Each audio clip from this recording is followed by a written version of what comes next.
So the next film for our film club was a road movie. That was the nominated genre. And the winning film, if you can't already tell, was Mad Max Fury Road, released in 2015, written and directed by the original creator of the Mad Max series, George Miller.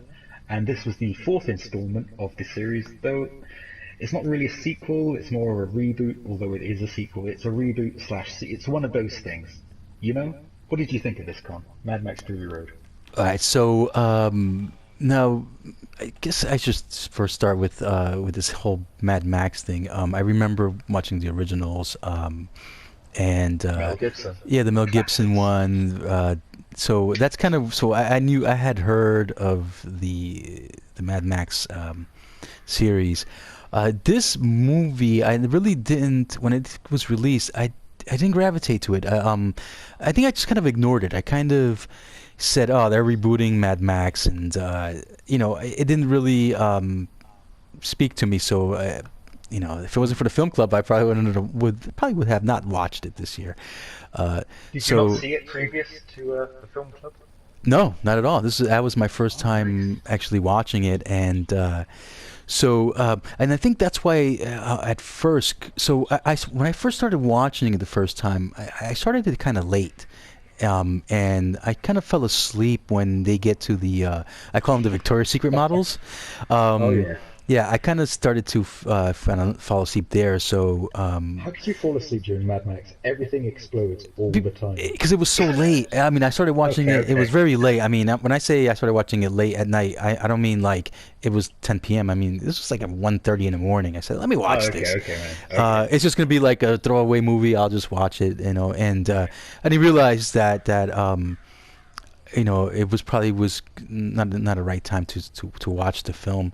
So I got to that point, I fell asleep, and I remember saying to myself as I was watching it, "What's the point of this film? Like I don't get this. Like this, I'm not learning anything." And I'm just like a spectator.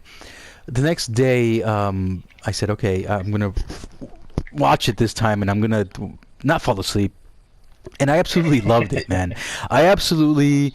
By the time we got Yeah. to the Victoria's Secret models, I was so ready to take this journey with these characters. You're And invested in them. yeah, totally, totally, because Because that's the thing with this film. They don't say much. Everything that all the characters do is in their actions, and just that makes you care about them, you know? right, and it was so like I said, I didn't.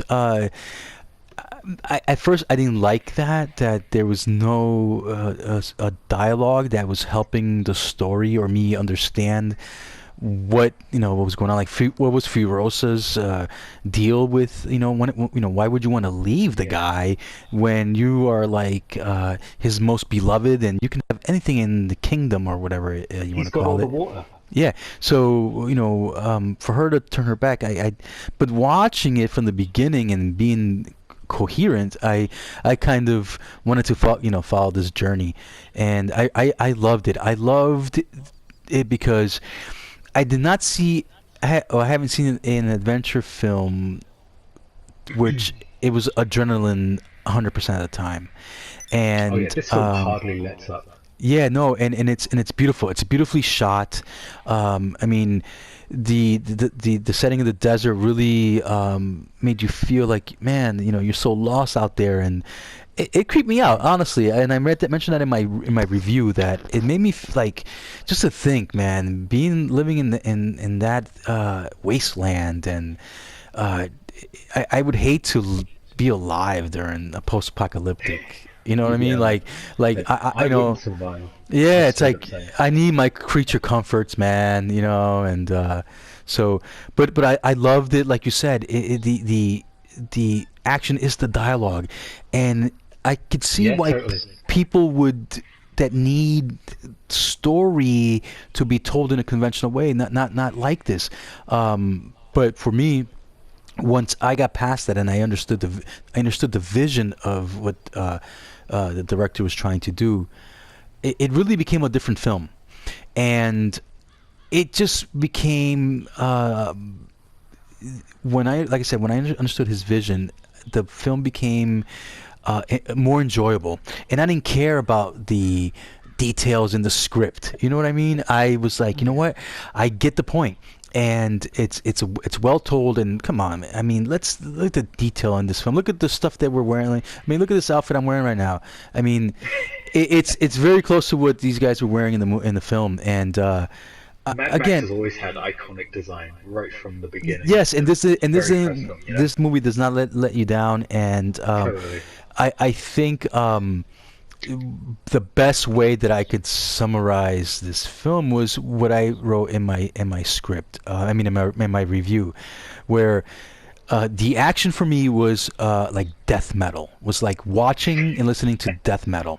The action was nonstop, in your face, and it really wanted you and it really gripped you. The visuals with all the detail and the costumes, it was heavy metal. Everything was like And a lot just of the stunts practical. People yes, actually yes. on poles swinging around, cars rolling Oh, over. absolutely, and Um, I'm going to get to that because our main man Squirrel mentions that in his review about that. But for me, the story wasn't the greatest story told, but for me it was hard rock. It was still enjoyable. I can still rock it's a out to simple it. story. Right, and so the story for me was hard rock. Yeah. The Like dialogue, everything the characters do, they make sense. Like their actions make sense. yes, yeah, absolutely.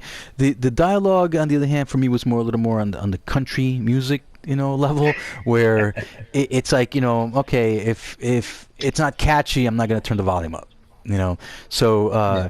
but overall, it was fantastic, and just to go back to what just the practical effects and the stunts. Yes, I didn't know how much practical effects and choreography was used in this until So Squirrel much. mentioned it. Yeah, and he really breaks it down amazingly. And if you haven't read Squirrel's review of Mad Max Fury Road, please do yourself a favor and go check it out Or just because go on YouTube and look at the behind the scenes making of Mad Max Fury Road. yeah, film. it's impressive. It really is impressive. And come on, I mean, GTA immortalized the arena wars, and that's the apocalyptic Oh, theme totally. in that, and it's beautiful. It's a beautiful film. Unlike what we just talked about, the Crimson Rivers, where it's very visually beautiful but hard to follow the story. This is just the Yeah. opposite. This is Where beautiful to look at and easy to follow. yeah, you just unplug the brain and enjoy the action. So, Mad Max, I certainly would highly recommend it if you haven't watched it. It's great. It's got great performances. Yeah, I Yeah, mean, Tom Hardy is great in this. I yeah, know he Tom doesn't Hardy's have a great. lot of dialogue, but his performance is all in his physical movement, his physicality, and his actions.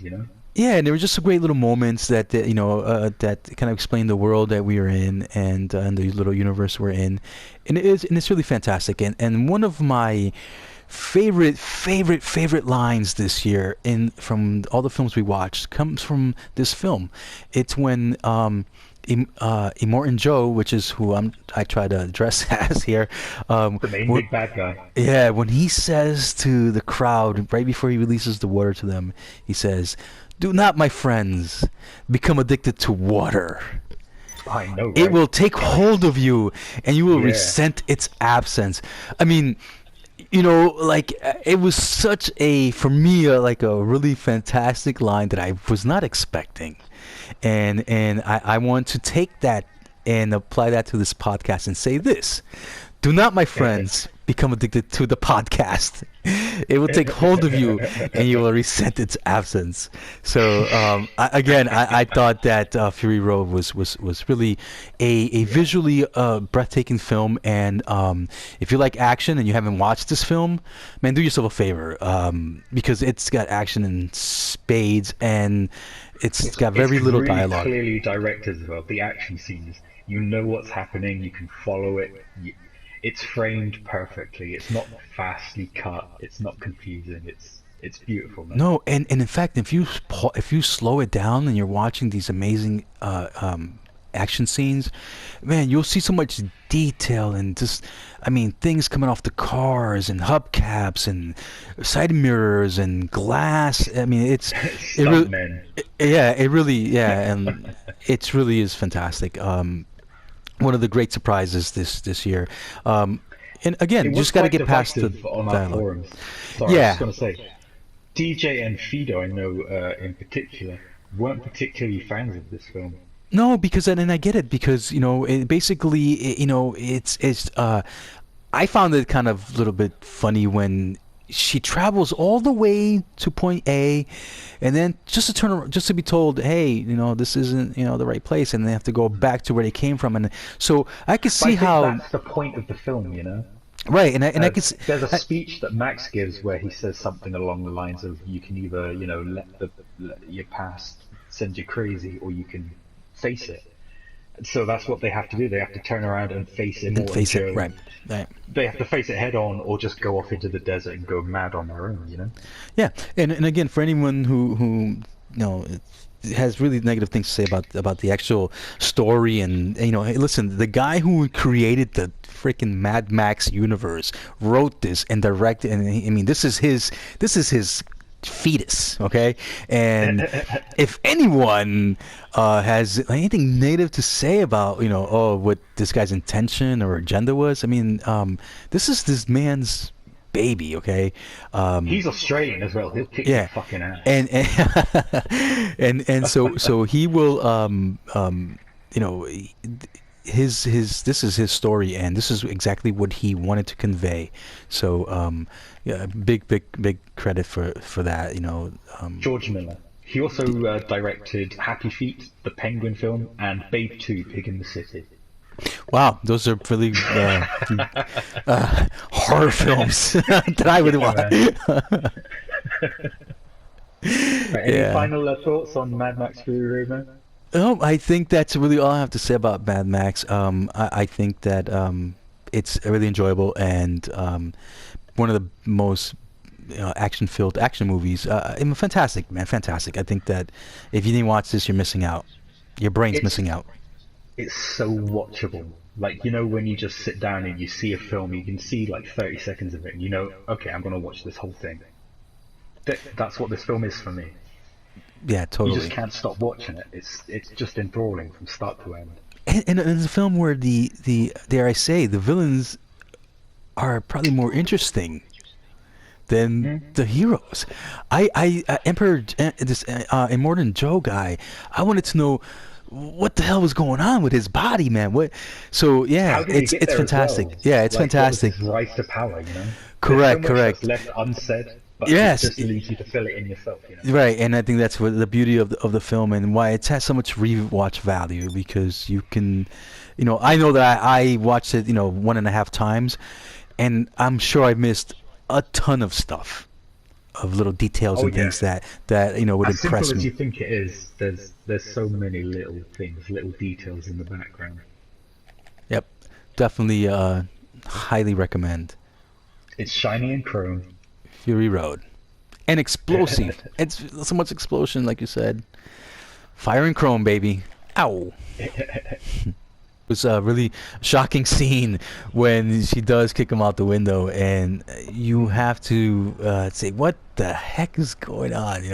What is she up to? She in Alien 2? I mean, if she found a way to hide? She's a conspirator. She's she's been offered a good deal by the aliens or something, because the aliens are like businessmen. Or was she an alien that evolved? Did she evolve now? DJ, I believe, wasn't a big fan of the film. I think that for him, the film kind of slows down towards the end, and he really didn't. Everyone knew this was kind of a B movie, but there were some things that he didn't like. It does stack. Sorry, I'm just going to say it does stack all its best moments in like the first half. The best lines, the best scenes, the supermarket scene that I've come here to chew bubblegum and kick ass, all of that happens in the first half, but the second half is still very good, the underground resistance group that gets infiltrated, the storming of the news. Well, and I think it's very symbolic that they stormed like a news corporation. And I did enjoy that part, but I am with DJ on the fact that it was just just too easy for them to traverse through there. I mean, I know that nobody knew they were there, But You would think the aliens would guard it a bit more heavily. It's it like it, Five Guys. it kind yeah, it kind of got a little like to kind of like paraphrase DJ. It really felt like you're watching the Star Wars with the stormtroopers shooting our heroes, and Yeah. all of a sudden these guys. I mean, these are the guys protecting the elite of the elite because they're at this meeting, and Although to I did read, sorry, I'm just going to yeah, go ahead, interject. I please. did read a theory that in this film, the aliens that we see in this part of LA, they're like the first, the first battalion to come to Earth to sort of like set up a stronghold.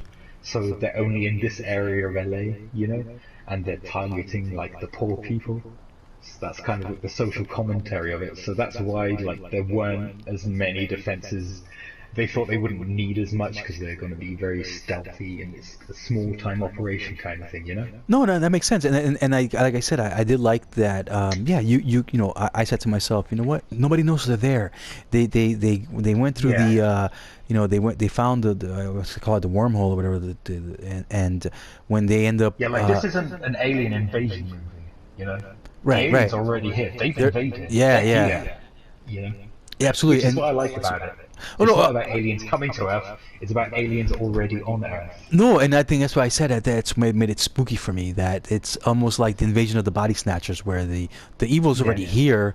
These guys, though, It's like want they've been here for 50 years or something. right, and these guys, they want to kind of just live amongst us. Now, we don't know if they're going to want to take over the planet once they inhabit and eliminate like you said, it's the first generation of aliens, and they're just establishing their power so that they can take over. That was great. Like I said, I really enjoyed that aspect, but it was a little too easy for them at the end, and I It's did. wrapped up nicely, like very easily at the end, just by destroying one satellite dish. Yeah, that was, but I didn't have a problem with that, because I mean, in a lot of these alien invasion movies, it's usually something simple that takes out I mean, sometimes it's water, sometimes it's music, sometimes it's Even in Star Wars, it's one ventilation shaft. exactly. So it's I didn't have a problem with it being they destroy one satellite that's broadcasting, and not at all. Yeah. I thought it was a That does lead to one of my favorite film endings of all time, when that very attractive woman is, bumping uglies with what turns out to be an alien. The satellite gets destroyed. She can see what he really is. And he's like, "What's wrong, honey?" And then the film just cuts to credits. I love that. That's such a good ending. No, it really wrapped everything up, and I love that ending. I love when everything, all the aliens are exposed, and it was great. And I think From that sort of comedic ending sort of like nails home that this is a B movie. Like it's got its tongue in its cheek. You're not supposed to take it too seriously, even though it does have quite serious sort of themes. no, and I love the ending. I love that the the implications of, oh shit, now what? We all know. What do these aliens now? Get turn hostile. It's a great ending, and I thought I would that love to see a sequel to this. I think that would be really interesting. I agree. Like, that just picks up right from the end of this film. Like the aliens are being exposed. What happens next? I would love to see that. Agree, my brother. So no, yeah, They Live. Definitely watch it. It's fantastic. It's right up there with Carpenter's best, with Halloween, with The Thing. It's beautiful. Alright then, that was the first 6 months of the XDBX Film Club. What do you think, Con? What was your favourite film out of that juicy selection? Yeah, so out of those 6 great films that we got to watch, I have to say, I think one film out of all 6 of them, and let me recap them: The French Connection, Chicago, Aliens, The Crimson Rivers, Mad Max: Fury Road, and They Live. I think out of all those 6 movies, there's one film for me at least that had everything. which, and I would say probably the most complete of all of them, and that would be Aliens. I think that for me, Aliens, not so much just the horror aspect, as I am a horror hound, but I think that the other films kind of lacked things in certain departments. I think maybe except Chicago. I think Chicago was another. I wanted to call it a complete film.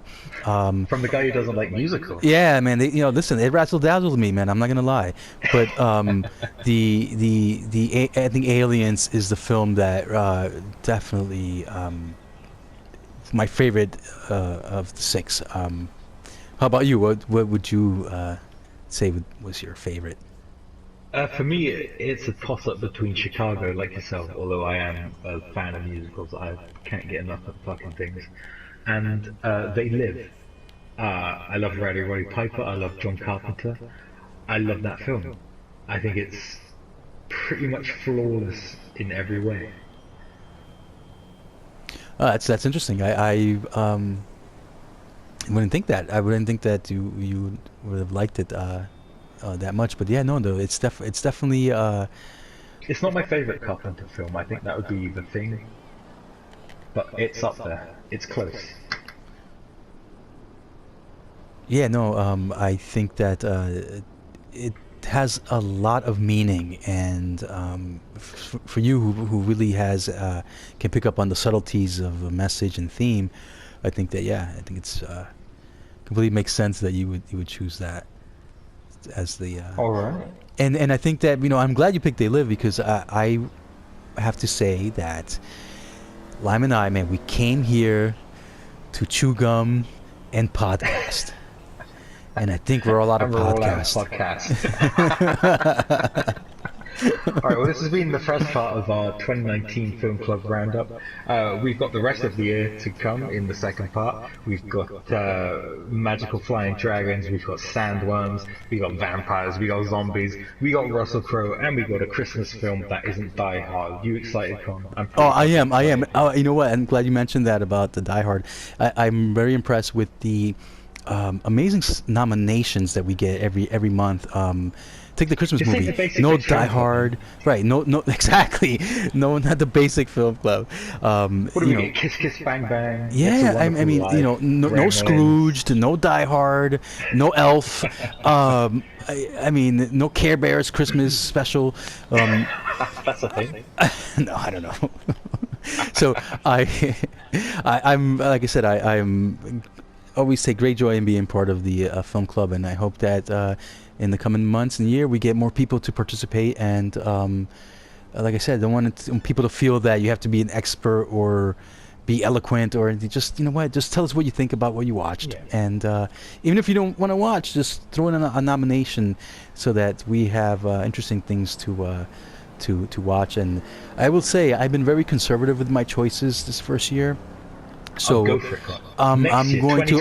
I'm gonna, just so you know, I'm warning everybody. I'm gonna open it up to the things that I really I'm not afraid to watch, and I'm gonna have to. Human Centipede 2, baby. Yeah. Hey, listen. We're going to. We're gonna get in there, man. I'm gonna get all up in your guts, man. I'm gonna. As long as I'm the front of the centipede, I don't mind. Hey, listen, you guys maybe watch musicals, you're going to watch somebody's decapitation, okay?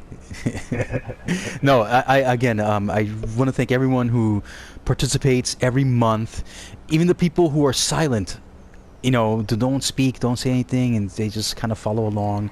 Thanks for all the clicks. One thing I wanted to say about, that I meant to mention during Crimson Rivers is that, this will be my last point too, I find it very interesting that of all the films, the threads for all the films that we have watched, the Crimson Rivers is the one that has the most views. I mean, and that's like by 1,000. It's winning by it has most views by like 1,000 clicks. It's because people don't know what it is now. Right, and I agree. They don't know what it is. I agree. When I watched it and I went to research it or kind of get it an explanation of what I was seeing, there was no resource. I mean, very few people reviewed it. There was really nowhere to get insight. And I think that we are now service to people who are on the internet looking for Crimson Rivers and they come across our thread. I hope they enjoy what they're reading, because I know I have a blast writing and reading everyone's reviews and thoughts. And I hope that we get more reviews, especially from Smurf. I know we're going to cover something I want to hear a lot more from Smurf in part 2, so regarding him. So I hope that he continues to participate. And how about Spin and the Wheel? I mean, is he like has Wheel in his DNA? Because his films, yeah, amazing. It's amazing. Well, Lime, I think that that's it for me, man. Thank you so much for putting this together, part man. 2 of our 2019 Film Club retrospective. This might become a more regular thing, maybe. I've enjoyed this, but like I said, we'll be back with more coverage of what we've watched this year. Cheer us out, Con. Give us something to leave on. So, the only thing I have to say is, keep buying those tickets, keep Keep clicking watching up them films. Yeah, keep nominating, and let's keep this thing going. It's really fun to share films with everyone, because we all have different opinions and worldviews, and I've been enriched, so I'm nowhere near ending this film club at all. But as long as you're enriched, I'm happy, baby. Say goodbye. All right, everyone, take care, and see you on the forums, and please, keep watching.